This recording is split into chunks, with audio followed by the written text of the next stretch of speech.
বা এরা দল বদল করতে পারে। দুর্ভাগ্যবশত গোটা তৃণমূল দলটা উঠে যেতে বসেছে পিসি ভাইপোর লড়াইয়ের মধ্যে দিয়ে। সেইখান থেকে সংবাদ মাধ্যম চোখ ঘোরানোর জন্য এই ধরনের প্রচার করছে।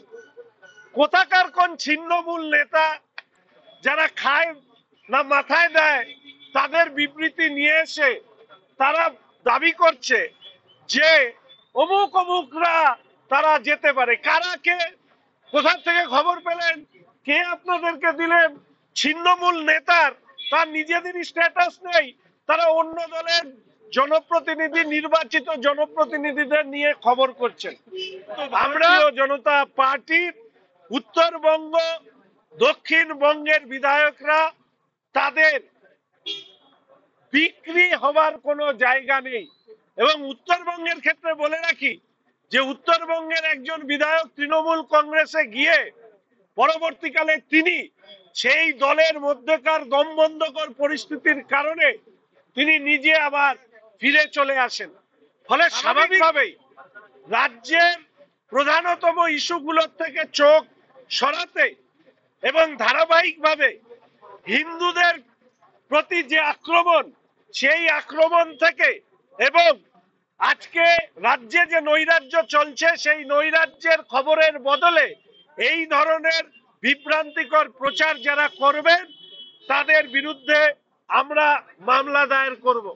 সংবাদ নিয়ে উত্তরবঙ্গের বিধায়কদেরকে নিয়ে যে টেলিভিশন এই প্রচার চালিয়েছেন সারাদিন ধরে, কোন ছিন্নমূল না কোন আস্তাকুড়ে বিবর্জিত এক নেতার স্টেটমেন্টকে ধরে নিয়ে এসে সারাদিন ধরে চালালেন, সারাদিন ঢাক পিটালেন।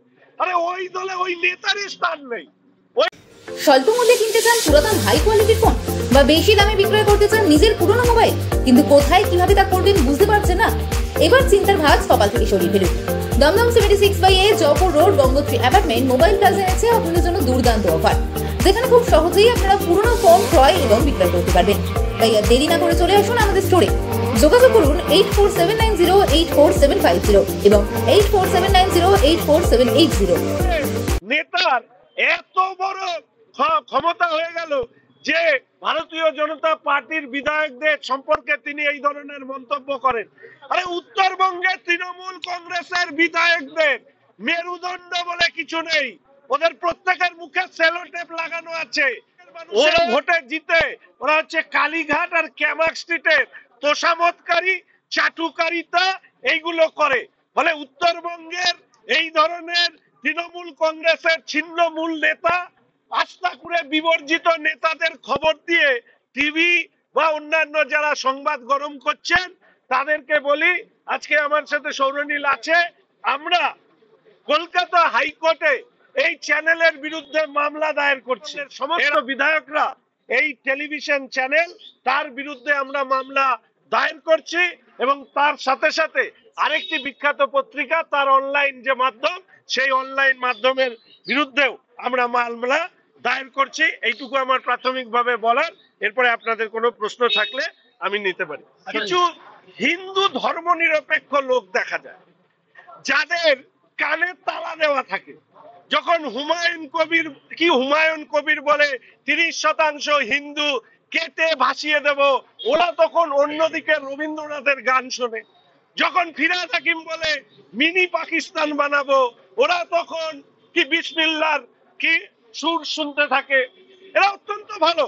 এই হিন্দু কীট ধর্মনিরপেক্ষ তোষণবাজ, এদের জন্য আজকে পশ্চিমবঙ্গে এই হুমায়ুন কবির, ফিরহাদ হাকিমদের মতো লোক, এই কি ওই হামিদুলের মতো লোক, সিদ্দিকুল্লাহর মতো লোক, এদের বার বেড়েছে। এই হিন্দু পুজো যখন পুলিশ প্রহরায় করতে হয়, একজন হিন্দু বাড়িতে জন্মগ্রহণ করেছেন, কোনদিন শুনেছেন এই অবস্থা? হয়নি তো। রেড রোডে যখন নামাজ পড়তে গিয়ে এই মুখ্যমন্ত্রী মুসলিম ভাইদের, সংখ্যালঘু ভাইদের বলছে আসো আমাকে বাঁচাও, বিজেপির হাত থেকে বাঁচাও, জীবনে কোনোদিন শুনেছেন? ধর্মীয় স্থানে গিয়ে আমাদের তো অনেক মুখ্যমন্ত্রী হয়েছে, তারা বলেছে আমাদেরকে ভোট দাও, আমাদেরকে ভোট দাও। এই মুখ্যমন্ত্রী এই সমস্ত লোকরা তখন দেখতে পায় না।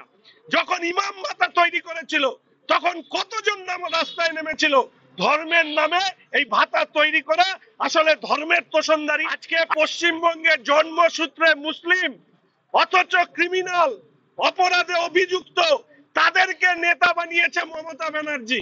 তারা ছড়ি ঘোরাচ্ছে, শিক্ষিত মুসলিম মুখে তালা দিয়ে বসে আছে, অন্য মুসলিম সমাজের লোকরা দুর্ভোগে পড়ছে, আর রাজ্যটা অন্ধকারে গেছে এই মমতা ব্যানার্জির জন্য।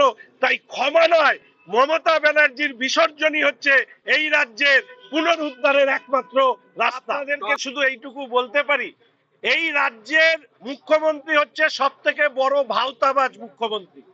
এই ভাওতাবাজ মুখ্যমন্ত্রী খবরের কাগজ, টেলিভিশন ইত্যাদিতে শিরোনামে থাকার জন্য উনি মাঝে মাঝে জনগণের মতন করে বিবৃতি দেন।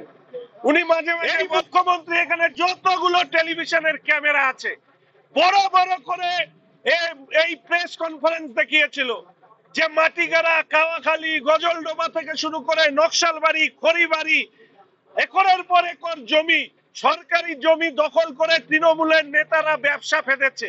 উনি বলেছিলেন সবাইকে গ্রেফতার করবে, সরকারি জমি সমস্ত কিছু আবার পুনরুদ্ধার করবে। আজকে আমি ফিরহাদ হাকিম সাহেবের কাছে এই প্রশ্ন করেছিলাম, দেখলাম যে এই সরকার কতখানি অসহায় না নির্লজ্জ আমি বলতে পারবো না। এক ছটাক জমি উদ্ধার করেছে কি করেনি তার কোনো হিসেব নেই। এর আগে বলে মুখ্যমন্ত্রীর যদি দম থাকে তাহলে মুখ্যমন্ত্রী প্রেস কনফারেন্স করে বলেছিলেন সরকারি জমি যেগুলো বেদখল হয়েছে তৃণমূলের নেতা হলেও রেয়াত করবে না।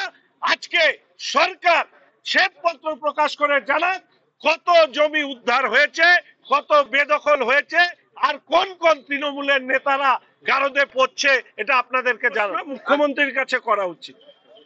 মুখ্যমন্ত্রী দীঘায় যখন মন্দির তৈরি হচ্ছেন, ভারতীয় সংবিধান আমাদেরকে যা দায়িত্ব দেয় তাতে এই কাজ করা সম্ভব নয়। আমাদের মাননীয় বিরোধী দলনেতা শুভেন্দু অধিকারী মহাশয় এই কথা বলেছিলেন। তো তহা বাবু যে প্রশ্ন করেছেন, তহা বাবুদের অত্যন্ত কাছের আস্থাভাজন মানুষ হচ্ছেন রাজ্যের মাননীয় মুখ্যমন্ত্রী। প্রশ্নের উত্তর মাননীয় মুখ্যমন্ত্রীকে দিতে হবে। ইমাম মাতা শুরু করেছিলেন, রাজনীতিতে ধর্মের প্রবেশ ঘটিয়েছিলেন।